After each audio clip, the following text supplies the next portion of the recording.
حاکم وقت جو ہے نا اس کی غیرت اس چیز کو گوارا شاید نہیں کر رہی. مسئلہ یہ ہے کہ حاکم وقت ڈرا ہوا ہے.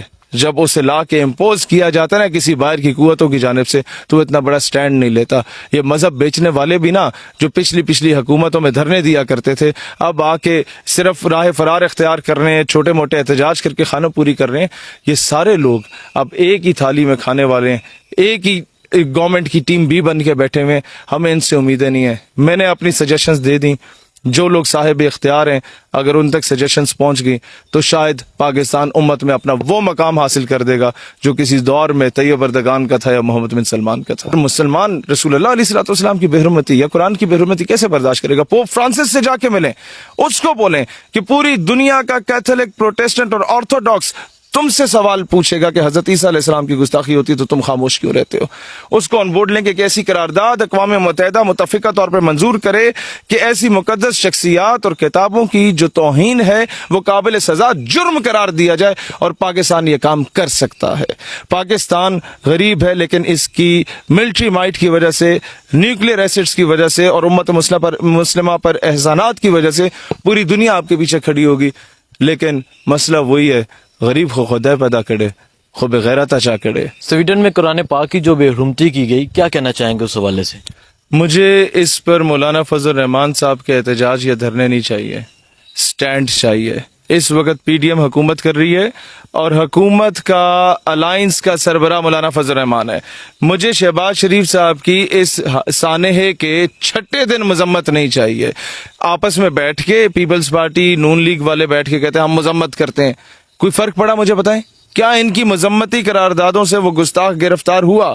کیا امت مسلمہ کے 57 اسلامی ممالک کے مذمتی قراردادوں سے وہ گستاخ گرفتار ہوا؟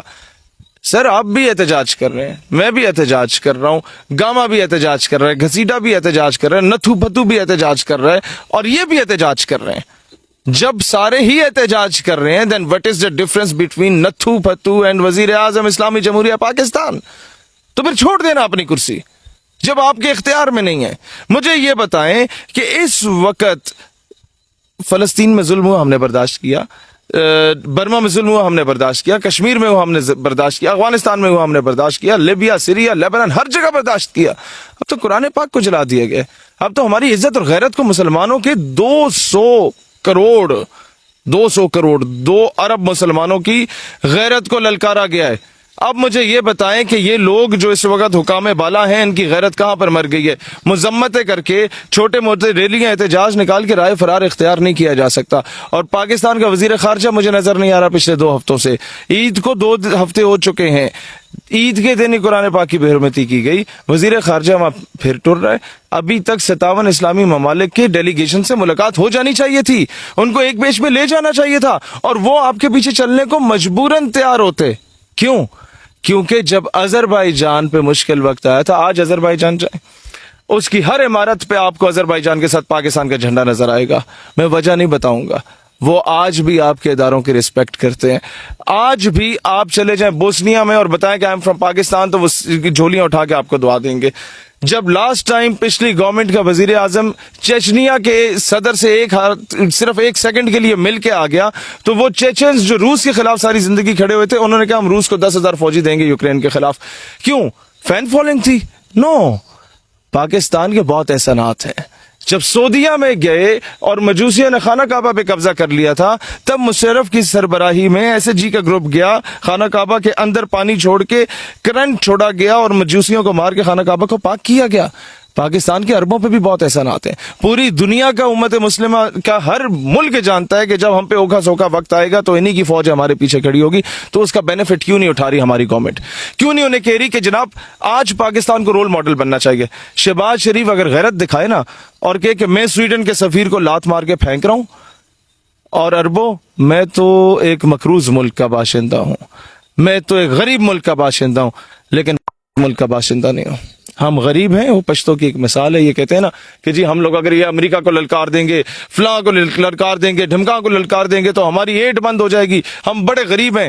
پشتوں کی مثال ہے, پٹھانوں تم باقیوں کو سنا دینا. اس کا مطلب کیا ہے؟ اس کا وہ مثال ہے کہ غریب کو خدا پیدا کرے, خو بغیرت چا کرے. اب اس کا مطلب میں نہیں بتاؤں گا, لیکن مطلب سمجھدار کے لیے اشارہ کافی ہے. کہ جناب علی اس وقت اگر پاکستان یہ سٹینڈ لے اور امت کے لیے مشعل راہ بن جائے کہ ہم غریب ہیں، ہم مقروض ہیں، ہم بے نہیں ہے، ہم نے سفیر کو بھیج دیا، عربوں تم کیوں نہیں بھیج رہے، افغانیوں ایرانیوں تم کیوں نہیں بھیج رہے، ترک والوں تم کیوں نہیں بھیج رہے، عجم والوں تم کیوں نہیں بھیج رہے، اور آپ کو پتہ ہے کہ چائنا کو سینٹرل ایسٹ میں بھی، مڈل ایسٹ میں بھی اور سینٹرل ایشین سٹیٹس میں بھی جو ایسیس دی ہوئی ہے وہ پاکستان نے دی ہے۔ چائنا آج اگر سپر پاور بن رہا ہے تو اس کے پیچھے ایک بہت بڑے راز کی بات ہے، اس کی ملٹری مائٹ کے پیچھے، دیٹ از بیکاز آف اس پاکستانیز۔ وہ اگر ہم لوگ بتا دیں تو یہ الو کے پٹھے سینکشنز لگا دیں امریکی۔ آگے آ جائیں، روس کے صدر پیوٹن نے قرآن پاک کو اٹھا کے سینے سے لگا دیا، اس کو غیرت آ گئی ہے، چلو وہ اچھا پولیٹیشین ہے، اس نے مسلمانوں کی حمایت لینی تھی، اس نے کر دیا، پولیٹیکل سٹنٹ کیا یا عقیدت سے کیا یہ اللہ جانتا ہے، لیکن آپ روس کو آن بورڈ لیں، آپ چین کو آن بورڈ لیں، 57 اسلامی ممالک کو آن بورڈ لیں، آپ دیکھیں رشیا کے بلاک میں کتنے ممالک آپ کی فیور میں آ جائیں گے، چائنا کے بلاک کے کتنے ممالک آپ کی فیور میں آ جائیں گے، سعودیہ اور یو اے ای کے بلاک کے کتنے ممالک آپ کی فیور میں آ جائیں گے، پیچھے رہ جائے گا امریکن بلاک، اس کے 10-12 ممالک سائٹ پہ ہو بھی جائیں گے تو کیا ہوگا؟ اب معاملہ صرف یہ نہیں ہے، اب انٹرنیشنل سطح پہ قانون سازی کی ضرورت ہے سر۔ قانون سازی اس طرح کی ہونی چاہیے کہ جب آپ یہودیوں کے ایک اسپیسیفک میں ٹرمینالوجی ادھر یوز کروں گا تو چینل کو شاید آپ کے نقصان ہو، اس پہ بات نہیں کی جا سکتی، تو جناب علی توہین رسالت پہ بات کرنا فریڈم آف ایکسپریشن ہے۔ آپ کہتے ہو جناب اگر کوئی اسے جلا لے قرآن پاک کو تو فریڈم آف ایکسپریشن ہے، تو پھر کل کو کوئی مسلمان اٹھا کے اس بندے کے ساتھ وہی کام کر دے تو وہ تو جناب پھر کہیں گے ہیومن رائٹس وائلیشن ہو گئی ہے، وہ فریڈم آف ایکسپریشن نہیں ہے۔ تو دنیا کا دوہرا معیار ہے، قانون سازی کرنی چاہیے، کرسچن ممالک کو بھی پاکستان آن بورڈ لے کہ جناب جیسس کرائسٹ جسے حضرت عیسیٰ علیہ السلام کہا جاتا ہے، ہولی موسیز حضرت موسیٰ علیہ السلام، ہولی ڈیوڈ حضرت داؤد علیہ السلام، ان کی گستاخی بھی مسلمان برداشت نہیں کرتا، تو پھر مسلمان رسول اللہ علیہ السلام کی بے حرمتی یا قرآن کی بے حرمتی کیسے برداشت کرے گا؟ پوپ فرانسس سے جا کے ملیں، اس کو بولیں کہ پوری دنیا کا کیتھولک، پروٹیسٹنٹ اور آرتھوڈاکس تم سے سوال پوچھے گا کہ حضرت عیسیٰ علیہ السلام کی گستاخی ہوتی تو تم خاموش کیوں رہتے ہو؟ اس کو آن بورڈ لیں کہ ایسی قرارداد اقوام متحدہ متفقہ طور پر منظور کرے کہ ایسی مقدس شخصیات اور کتابوں کی جو توہین ہے وہ قابل سزا جرم قرار دیا جائے، اور پاکستان یہ کام کر سکتا ہے۔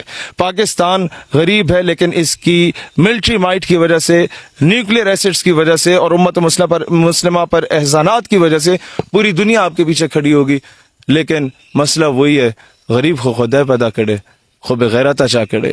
حاکم وقت جو ہے نا اس کی غیرت اس چیز کو گوارا شاید نہیں کر رہی۔ مسئلہ یہ ہے کہ حاکم وقت ڈرا ہوا ہے، جب اسے لا کے امپوز کیا جاتا ہے نا کسی باہر کی قوتوں کی جانب سے تو وہ اتنا بڑا سٹینڈ نہیں لیتا۔ یہ مذہب بیچنے والے بھی نا جو پچھلی حکومتوں میں دھرنے دیا کرتے تھے، اب آ کے صرف راہ فرار اختیار کر رہے ہیں، چھوٹے موٹے احتجاج کر کے خانہ پوری کر رہے ہیں، یہ سارے لوگ اب ایک ہی تھالی میں کھانے والے ہیں، ایک ہی گورنمنٹ کی ٹیم بھی بن کے بیٹھے ہوئے، ہمیں ان سے امیدیں نہیں ہیں۔ میں نے اپنی سجیشنز دے دیں، جو لوگ صاحب اختیار ہیں اگر ان تک سجیشنز پہنچ گئی تو شاید پاکستان امت میں اپنا وہ مقام حاصل کر دے گا جو کسی دور میں طیب اردگان کا تھا یا محمد بن سلمان کا تھا۔